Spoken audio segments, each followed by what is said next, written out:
What is up, you guys? Once again, camera basics. Today we're talking about shutter speed. Once again, for my Spanish subscribers, up here in the cards is the link to the video about camera basics in Spanish, so go check it out. Now, what is shutter speed? Shutter speed basically is the speed in which your camera takes a photograph. You see, if you take the lens off your camera, you can see the sensor or the mirror, depending if it's a mirrorless camera or a DSLR. But when you take a photograph, you can see the shutter open and close. That will determine the speed in which your camera takes a photograph. Now, the shutter speed is the velocity or the speed in which that diaphragm closes and takes the photograph.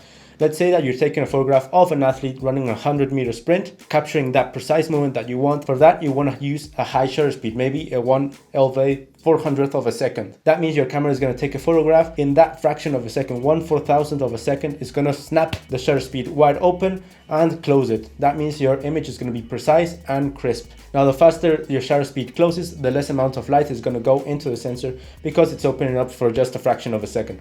So that's when ISO comes in, and particularly aperture. Now, we talked about aperture in the last video, so you need a fast aperture lens.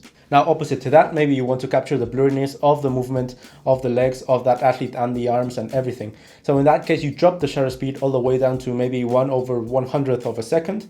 That means that your image is going to be taken in a slower shutter speed. The shutter is going to close slower, and you're going to capture the movements of the arms. So everything that happens between when it opens and when it closes is going to be captured. So what happens if you drop the shutter speed even lower? Maybe it's open for 3 seconds. That means you're taking a photograph for 3 seconds. It's going to be open and then it's going to close. That means a lot of more light is going to come in. So in that case, you want to close down your aperture, close it down all the way to f4, f6, and your image is going to be a lot more darker. But that also means that your camera is going to capture everything that happened in those 3 seconds. So that's how you get those light trails in the city, all those famous photographs in the city where you can see not the cars precisely where they are, but you can see it blurred out and the lights as wavy red lines across the screen. That means that the movement of the car during those 3 seconds was captured. So what happens if you leave the shutter wide open for 30 minutes? That means your camera is going to be taking a photograph for 30 minutes and you should remove it, obviously. And your shutter is going to be wide open for that amount of time, letting a lot more light in.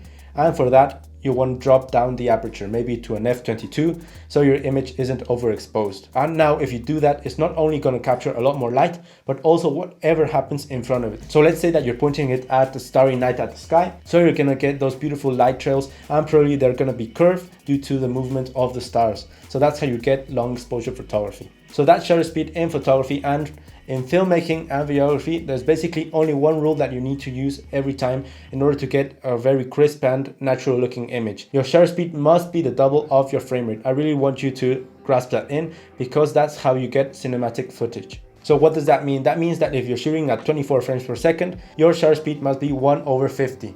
If you're shooting at 120 frames per second to get that 5 times slow motion, you want your shutter speed to be 1/250. Otherwise, your image will be very choppy and very horrible looking.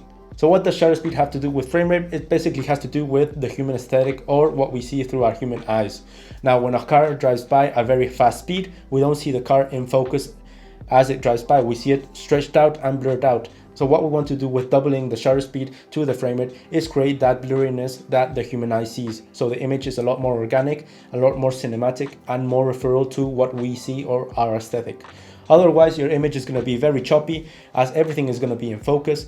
It's quite horrible to see a person jumping by with the high shutter speed that you can see every single movement and there's no blurriness to it. It's not organic, it's not natural. So that's shutter speed, guys. Remember, midweek I post the camera basics, and in the weekend I post the tutorials and the short films. So I hope you liked the video. Can you please give it a like? It really makes a difference, and consider subscribing. Hit the notification bell to be notified when I upload the next video. I'm Fuentes. Cheers to all of you, and see you in the next one.